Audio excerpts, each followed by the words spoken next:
Assalamualaikum warahmatullahi wabarakatuh. Perkenalkan kami dari kelompok 5, penyusunan skala psikologi yang membahas tentang hubungan sikap dengan tingkat stres mahasiswa dalam penyusunan skripsi. Adapun anggota dari kelompok kami, Aprita Adelia, Nabila Deva Oktaviana Syarif, Dian Pratiwi, Catherine Yolanda, Tasya Aprilia, dan Dia Bernika Ifada. Bab 1. Pendahuluan. Tugas skripsi yang merupakan tugas akhir perkuliahan untuk semester akhir. Pada profesi keperawatan yang membutuhkan waktu yang lama dalam mengerjakan, mulai dari proposal sampai penelitian, yang membuat seorang mahasiswa selalu berpikir pesimis, bingung dalam pembuatan judul atau proses, mengerjakan yang kemudian muncul rasa cemas, gelisah, bingung, dan depresi, karena sulitnya tugas skripsi yang dihadapi seseorang mahasiswa keperawatan, yang akan terjadinya stres pada mahasiswa tersebut yang berlanjut. Dalam proses mengerjakan tugas akhir atau skripsi yang menimbulkan respon adaptif seorang terhadap rangsangan yang menempatkan tuntunan psikologi atau fisik secara berlebihan kepada seorang tersebut menurut Hawaii 2011. Alat ukur sebelumnya, Depression Anxiety Stress Scale. Unsur yang dinilai antara lain perasaan ansietas, emosional negatif, ketegangan, ketakutan, gangguan tidur, gangguan kecerdasan, perasaan depresi, serta gejala somatik.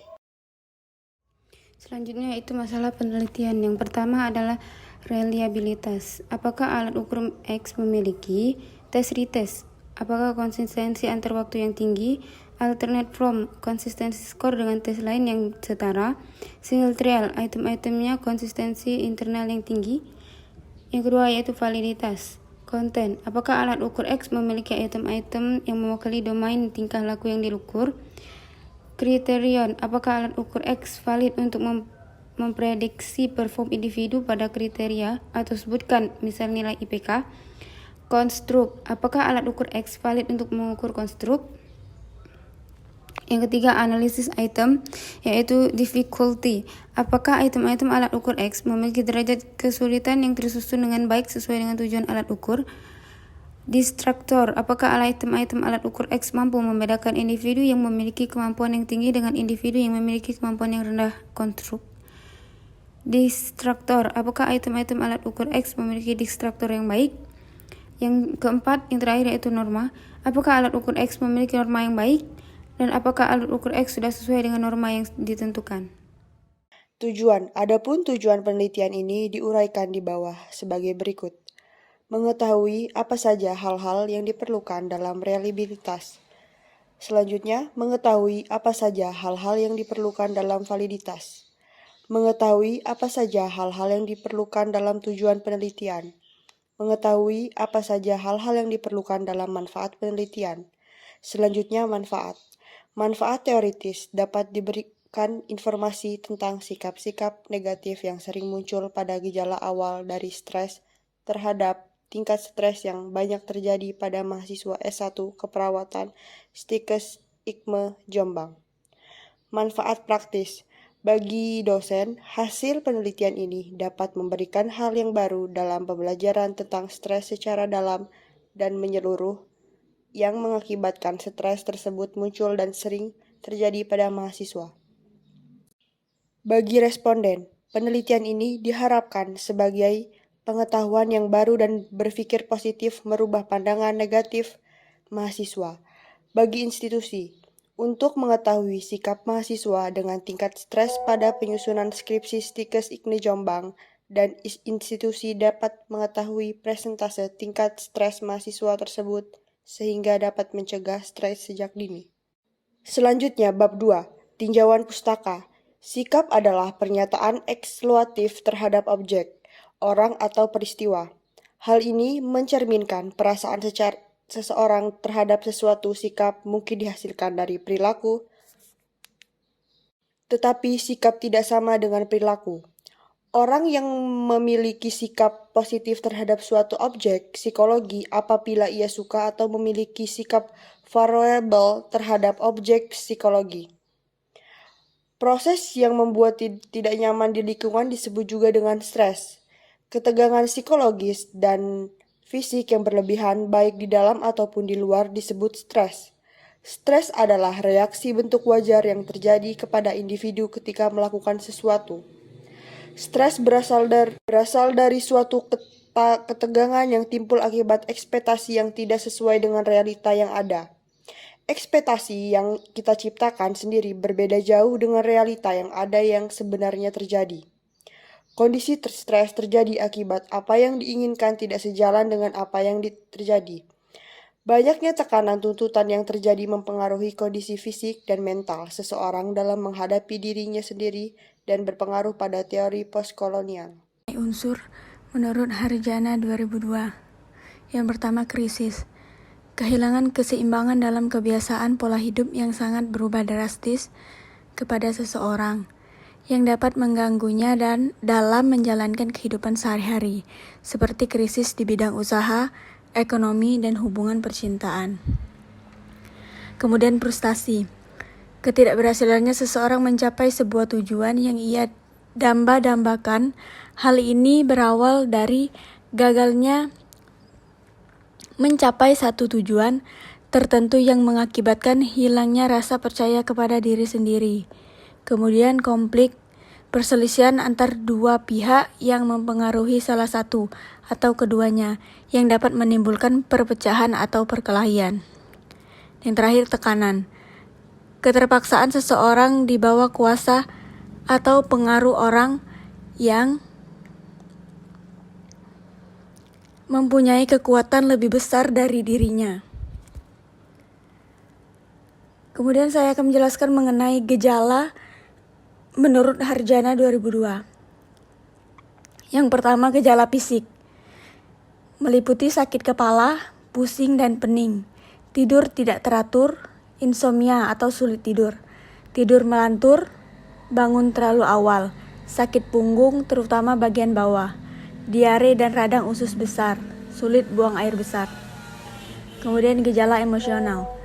Gelisah atau cemas, sedih, depresi, mudah menangis, merana jiwa dan hati, suasana hati berubah-ubah, mudah panas dan marah, terlalu peka dan mudah tersinggung, marah-marah, mudah menyerang dan bermusuhan dengan orang lain. Yang terakhir, gejala kognitif. Sulit berkonsentrasi atau memusatkan pikiran, sulit membuat keputusan, mudah terlupa, pikiran kacau, daya ingat menurun, sering melamun, pikiran dipenuhi oleh satu pikiran saja, kehilangan rasa humor yang sehat, produktivitas atau prestasi menurun, mutu kerja rendah, dan bertambah jumlah kekeliruan yang dibuat. Faktor Santrok 2003, berat beban, banyaknya konflik, frustasi yang tak berujung. Semua hal itu menyebabkan kelelahan secara fisik, emosional, dan juga psikologi seseorang. Faktor kepribadian. Kepribadian seseorang sangat mempengaruhi hidup seseorang.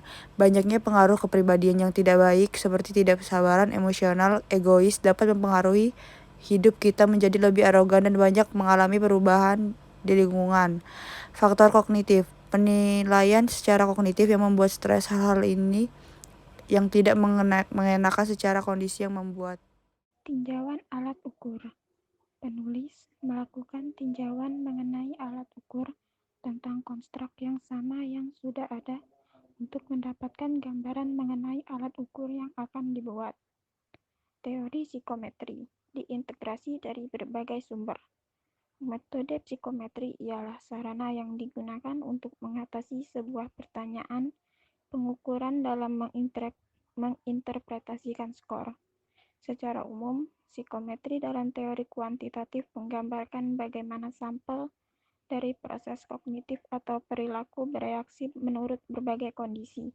Klasifikasi termasuk ke dalam jenis tes performance test atau personality test. Tes ini merupakan tes yang performansi tipikal yang mana disusun untuk mengungkapkan apa yang biasanya muncul dalam situasi tertentu pada diri subjek, serta dalam tes ini tidak ada penilaian benar salah karena hasilnya sesuai dengan kepribadian, kesehatan mental individu masing-masing.